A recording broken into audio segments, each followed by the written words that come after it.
You're listening to Heroes in the Moment. What's up, heroes? I'm Michael. And I'm Nathan. Today, Black Panther Wakanda Forever. I'm so excited. I'm so excited to talk man. about this trailer because I just want to begin with this movie has had everything in the world against it with the tragic loss of Chadwick Boseman and then the rewriting of the script, COVID issues, everything all together. Everything was against this movie. But it truly seems that Ryan Coogler has pulled it all together. Yeah. Because that trailer was one of the best trailers I've ever seen. Yeah, it's... I felt like I wasn't even watching a Marvel movie. Dude, like, yeah.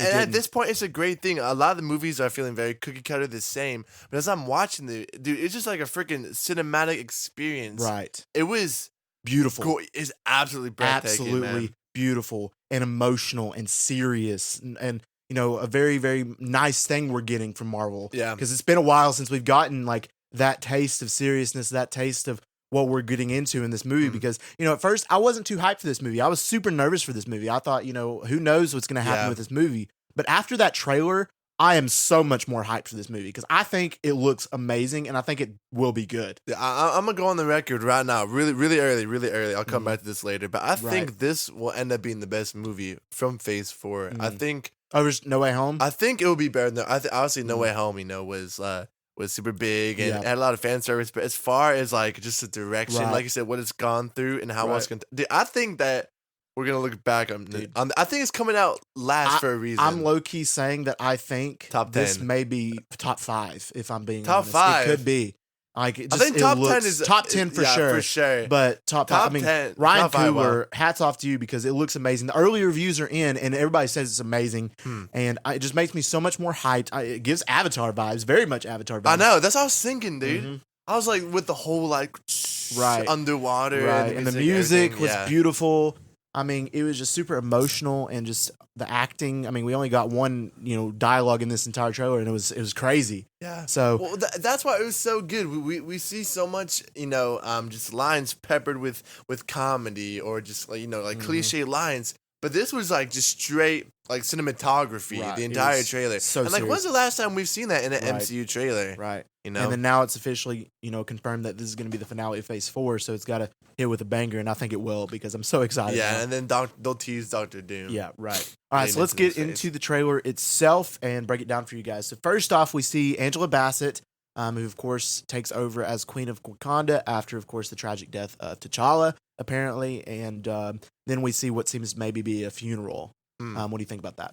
How do you think they're gonna explain his death? Like an illness? I don't know. I would if they're assume gonna do illness. an illness, or if he's gonna die in battle. But I feel like illness is the most logical. Yeah, because in battle, I feel like they would have had to show something. Right. Obviously, he doesn't have any scenes. Right. So I think illness, but the funeral, is that when they're all in white? It seems like it. I would assume that's their like Wakandan ways of funerals. Is they're all white, I guess. And then of course they're dancing and stuff and like that. But from what it seemed like they, I don't know, the tradition seemed pretty lit. And it seemed like dude, he got a ton of tribute throughout the whole thing. Obviously, as Chadwick should. Right, for sure. It definitely is. I felt sad, man. Oh like, man, real. I was emotional watching. You're basically watching sure. like his like funeral. Like I don't know. I can for sure see when that scene hits in the theaters, there's gonna be a lot of tears shed. I'm just saying that for sure because. Man, do I miss him. Yeah. Because, man, I can just imagine what this movie would have been if he was in it, you know? Yeah. Like, would it have been better? Or would it have been, you know, just the same? Or what? You know, I don't know. Yeah. Or who knows, you know, with the tragic passing of his death, who knows, this movie could be, like, you know, completely tributed to him and then just make it so crazy, like, good. That way it's unexpected. I really think it's going to be that one. Yeah. Like you said, they had to totally rewrite it. And I think, you know, like, that just gave way to, like, crazy new possibilities that might, you know, haven't been there before. Right. And I feel like, you know, a lot of fans may be like super against this movie or super, you know, against what's going on. But at this point, like, you can't blame the people involved because it's not their fault. They had to do what they had to do. Yeah. And it's like, a hard situation. I think Coogler's done, like, everything in his power. Yeah. Like I said, COVID hit. The tragic death hit. Just, dude, everything, like I said, has been against this movie. So, so to see this one come out victorious would be, like, amazing. I don't know, like a... I don't know. I just wish Chadwick could have seen it. I know. I definitely wish. But we know he'd be appreciative of it, for sure.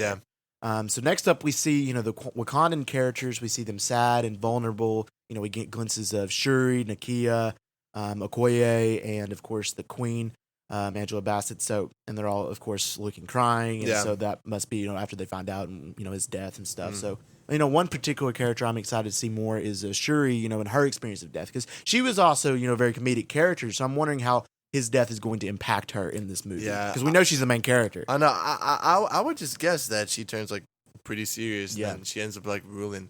I think you'll see a little bit of comedy kind of deal with some of the stuff, but I don't think we'll see that same Shuri of old. No, I don't either. Because a lot of it was just like with her brother, just like them going back and forth, and she ain't gonna have that no more. Yeah, siblings. Yeah. So, and her not having that and being vulnerable in this movie and then taking up this mantle, I think we're going to definitely see a really cooler version of Shuri in this movie, which I'm excited for. The next up, we get something really cool, and we get the birth of Namor the Submariner underwater. That was cool. That part was crazy. I was like, hold up, who's pregnant now? And then it's underwater. I was like, okay, that has to be Namor. Yep. And we see, when they lift up the baby, we see the little wings on the feet. Yeah. So comic accurate. So that's pretty cool. So they're taking the whole Aztec route with Namor, right? Instead of the whole like Atlantean. Right. So they're going to be mixing the Aztec with Atlantean, So they're like kind of combining them, yeah.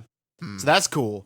That's crazy. And I love the historical aspects of that. Yeah. And it seems to be in this trailer that we're going to see a lot of his origin in this, because there's a lot of past scenes. We see him as a boy later on and then as an adult and stuff. So I'm excited for that. It seems like they're going to make him like an antagonist we can relate with, which is always super good. It seems like they're just going to really, I don't know, flesh out his character. And like you see, we're going to see his whole backstory. We're going to see his loyalty to his people. We're going to see why he thinks the way he thinks, so that, and eventually in the movie, when he does go against Wakanda, we're not going to, I guess, blame or fault him for that. We're going to be able to see where he's coming from. And then even more eventually, him realizing the error of his ways and turning to the good side. For sure. I think that's got to happen. Dude, I'm excited. I'm excited to see Namor. I think he could be a really, really cool villain. And then, of course, eventually a very cool anti-hero. Like a Loki type. Like a Loki type. Very, very, very true. So I'm excited for that. The next up, we see him as king. We see him like riding down with like this looking like lion mane kind of looking thing underwater. I don't know exactly what that was. Sure that was but he was coming down, and we see a little bit glimpses of Atlanteans riding on whales. They're blue. They look a lot like Avatar people. Yeah, dude, that one shot of the whale going through and they're on it. Dude, that shot is so gorgeous, man. Yeah. I was like, dude, Avatar vibes. It was for sure Avatar vibes. Dude. Like, within a month of each other, they're having two movies based on water, that are very similar. So that's cool to see. Some glimpses of that. And then we see this like military looking boat. So I'm wondering if maybe the military's finding out about Atlanteans and stuff like that. And they're threatened, I guess I wonder how the military would work its way into the plot, because we know obviously we're gonna have the Atlanteans versus Wakanda, right? But like, I don't know, maybe in the beginning, like we see the military discover it, and that kind of like agitates them, sets them off edge, and then brings them back up or something. Yeah, brings them back up, and then them coming up leads to them. I think that could for sure work. I can see that's where Ross would come in. Yeah, Agent Ross would come in and be like, one of our ships got attacked. What's going on? Was it you guys? And maybe he thinks it's the Wakandans that did it or something like that. I don't know. Okay. So that'd be cool. We'll see what happens with that. So I'm excited for that. The next up, we get a cool, really, really cool shot, but also an intimidating shot. We don't know what's happening. Is we see Shuri standing in a burning throne room. Now, I wonder what the context of that scene is. I think it could be a dream. I think it's possible. Maybe she's dreaming and having visions of like, her as queen and then her empire burning. Yeah, burn down to the ground. Because she doesn't think she can do it or something like that.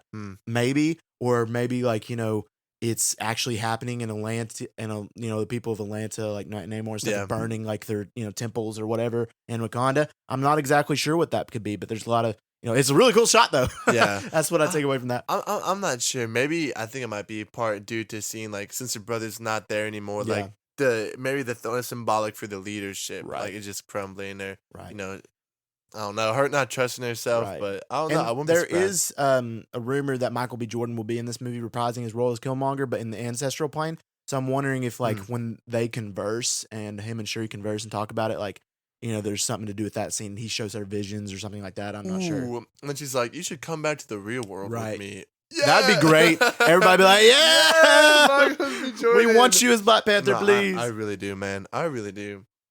I would not be upset. No, would not be upset. All right, the next up we get Shuri again in her lab, but we get our first introduction to Riri Williams, who also is, we know is Ironheart. You see that like little heart punch? We see that later. She punches out the heart from the, I'm assuming is vibranium. And honestly, like, I feel like this is the perfect place to introduce her. Yeah. Like, as Shuri's protege to becoming like the new She's Shuri. you got a sequel. She's not like instantly a main character. Right. Like I feel like Right. America Chavez was. I feel like Yeah. they're gonna introduce her a lot better, more smoothly. I think this is like, honestly, like, if they do it really well, this will get me more hyped for the Ironheart series than I was previous. Yeah. Because if they do make her like a Wakandan and somebody, you know, who's very close with Shuri's protege, and you know, Shuri trains her up, and they kind of switch roles, and she becomes like the Shuri, and then Shuri becomes, of course, the Black Panther.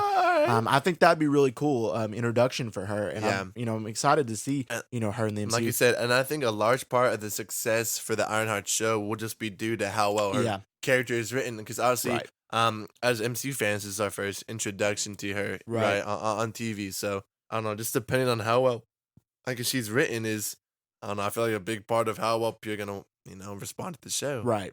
I agree for sure. And who knows? I mean, we could really like her character. I hope we do. I hope it's a really well written character. I think she'd be just like spunky. Yeah, sassy. probably.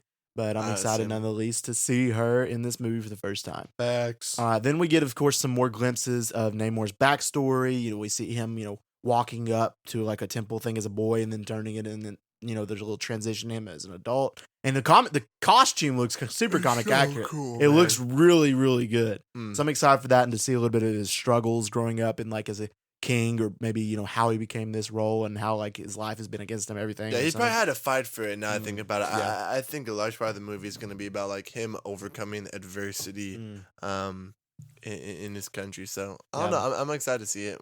Yeah.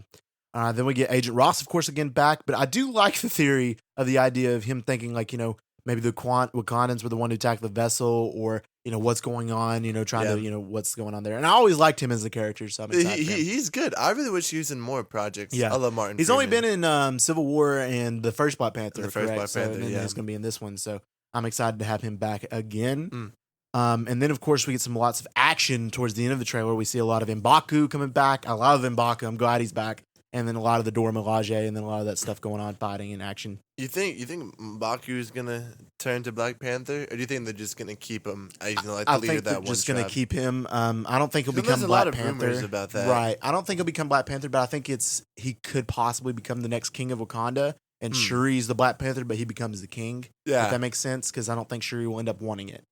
I think that's what's going to I know. happen. I can't really see it in her either. No, that's like the whole Thor situation. You have like a good leader, but they're like I'd rather not be king. Right. Which I feel like it makes sense for her compared to him. Yeah, she doesn't just seem like the type of character that would really want that much power. Obviously, she wants to do good, but I don't know. Yeah. That's a daunting position. It is, and especially with this nation as big as this, and then of course.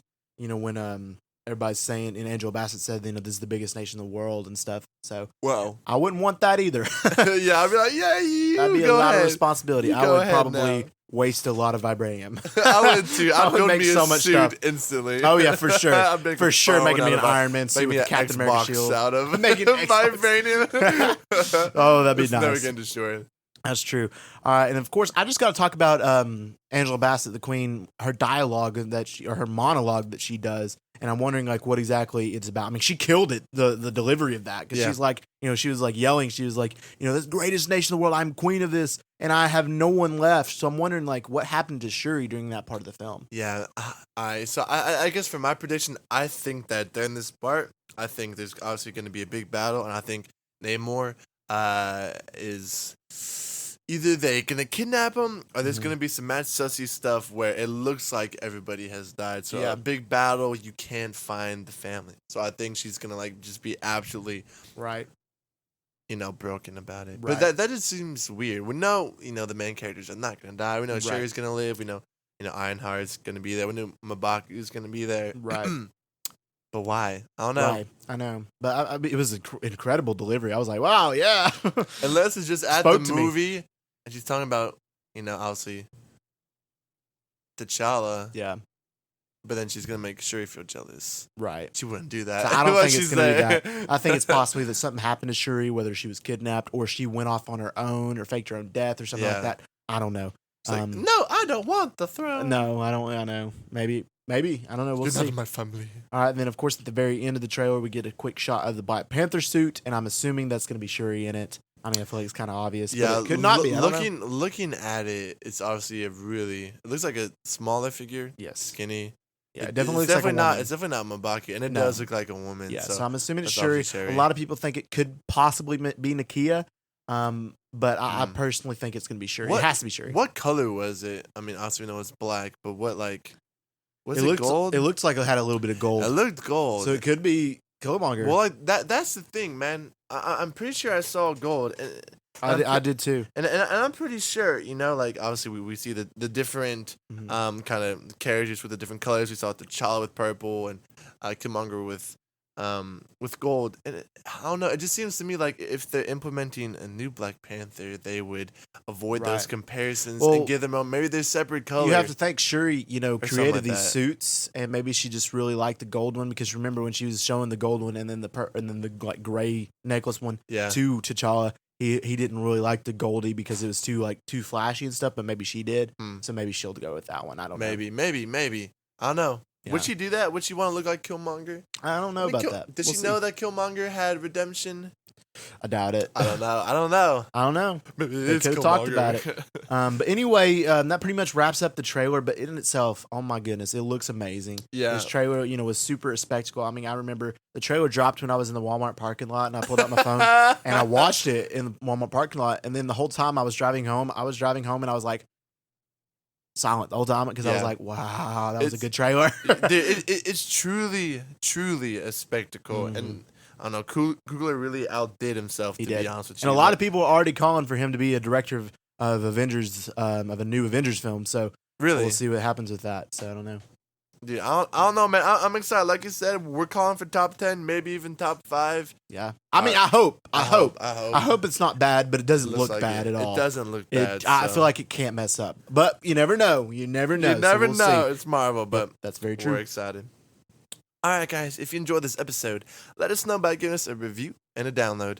Our podcast, Heroes in the Moment, is available on all major podcast platforms. Amazon Music, Google Podcasts, Spotify, Apple Podcasts. So go ahead, check us out, and we really appreciate your listens, your downloads, your support, all of that. So for sure, just thank you guys. As far as announcements go, we're dropping the new Shazam. It's Fury of the Gods, right? Fury of the Gods on Saturday. So we're gonna be. I guess this is the second podcast this week. So we'll have Shazam will be the third one on Saturday. After Shazam, we're still trying to figure out what we're doing. We're going to break down DC, the new DC Super... Pets, superhero... what's the name of that League of movie? Super Pets. League of Super Pets. Yeah. We're breaking that down. We don't know when. Maybe the She-Hulk trailer. We're not sure, but... Just a lot of content. We do know for a fact there is content coming out, and Shazam is coming out Saturday morning. So stay tuned for that. All right, guys, we just want to thank y'all for listening. And as always, we love you 3000.